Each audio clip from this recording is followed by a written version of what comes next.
की सुबह power breakfast में करते हैं आप सबका स्वागत और देखते हैं कि ट्यूसडे मॉर्निंग अंतर्राष्ट्रीय बाजारों से कैसे संकेत हैं।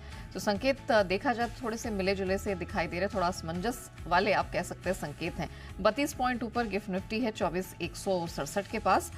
डाउ फ्यूचर्स 200 अंक ऊपर है। नास्डैक फ्यूचर्स की बात करें तो यहाँ पर हम देख रहे हैं तकरीबन 125 अंकों की स्ट्रेंथ के साथ कारोबार हो रहा है। हालांकि एशियन मार्केट में थोड़ा मिला जुला सुस्ती वाला हाल आप कह सकते हैं।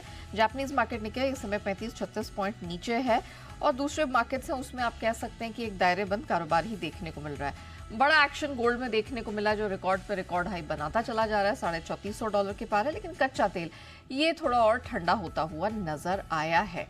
तो क्या कुछ हुआ है अमेरिकी बाजारों में कल जो बड़ा कोहराम मचा, उसके पीछे की वजह क्या है और अब कौन से डेटा पॉइंट्स जहां रखने नजर आइए। पूजा हमारे साथ जुड़ चुकी हैं। पूजा, ये ट्रम्प साहब तो लगता है धकेल के ही मानेंगे बिल्कुल अमेरिका को मंदी में।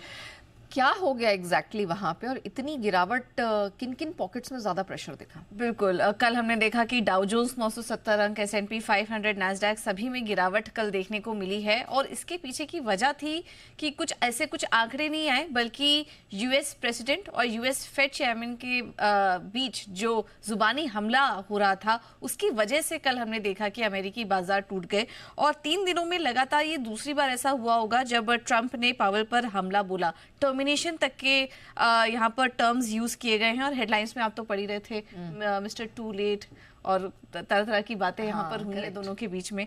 और व्हाइट हाउस के आर्थिक सलाहकार ने तो ये भी कह दिया है कि पावेल को ट्रंप हटाने पर विचार कर सकते हैं। और उस पर पावेल ने इस पर जवाब दिया कि ये अधिकार ट्रंप के पास नहीं है और मई 2026 तक वो कहीं नहीं जा रहे हैं। तो इस तरह की बातें दोनों के बीच चल रही थी। ट्रंप ने ब्याज दरें जल्द काटने को कहा पावेल से, क्योंकि उनका कहना है कि अमेरिका में जो मंदी के खतरे हैं उसके लिए जिम्मेदार उन्होंने फेड चेयरमैन को कहीं ना कहीं ठहराया। और अमेरिकी इकोनॉमी और पावेल पर ट्रंप के बयान से ही ये बाजार टूट चुका है। तो लगातार जो प्रेसिडेंट हैं वो फेड चेयरमैन पर ये दबाव भी बना रहे हैं कि जल्द से जल्द अब यहाँ पर उन्हें ब्याज दरों में कटौती करने की जरूरत है, वरना इस तरह से अगर इसी तरह से होता रहा तो मंदी जैसे हालात यहाँ पर बनते हुए नजर आएंगे।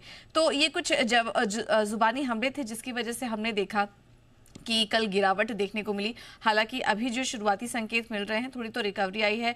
गिफ्ट निफ्टी भी थोड़ा नीचे खुला था, लेकिन अब वहां पर भी रिकवरी हल्की देखने को मिल रही है। कमोडिटी मार्केट्स पर अगर बात करें तो सोना करीब $120 चढ़ा, लाइफ टाइम हाई पर अभी भी कारोबार कर रहा है। चांदी में भी मजबूती देखने को मिली। कच्चे तेल में हालांकि 2 दिनों की तेजी पर ब्रेक है और ब्रेंट क्रूड कल 2.5% फिसला, जो कि भारत के लिए तो पॉजिटिव ही है। नेचुरल गैस तीसरे दिन कमजोर था और डॉलर इंडेक्स भी हम देख रहे हैं कि 98 के आसपास कारोबार कर रहा है। मार्च 2022 के निचले स्तर पर आ चुका है। तो यह है इस वक्त की कमोडिटी मार्केट का हाल। अब इस हफ्ते काफी सारे बड़े नतीजे भी आएंगे जिस पर कि हमारी नजर होगी। शुरुआत टेक कंपनियों से हो रही है, अल्फाबेट जैसी कंपनियों के नतीजे आएंगे और इसके अलावा टेस्ला भी अपने नतीजे घोषित करेगी। तो ये हफ्ता अर्निंग्स के लिहाज से यूएस में काफी इंपॉर्टेंट होगा, तो उस पर भी नजर रहेगी। और ट्रंप की तरफ से जो बयान आ रहे हैं उस पर तो बाजार रिएक्ट कर ही रहा है। बिल्कुल, सभी मोर्चों पर हम कह सकते हैं अपना दबाव बना के अमेरिकी राष्ट्रपति ट्रंप चल रहे हैं। बट थैंक यू पूजा पूरी डिटेल के लिए। अब जिस तरह के ग्लोबल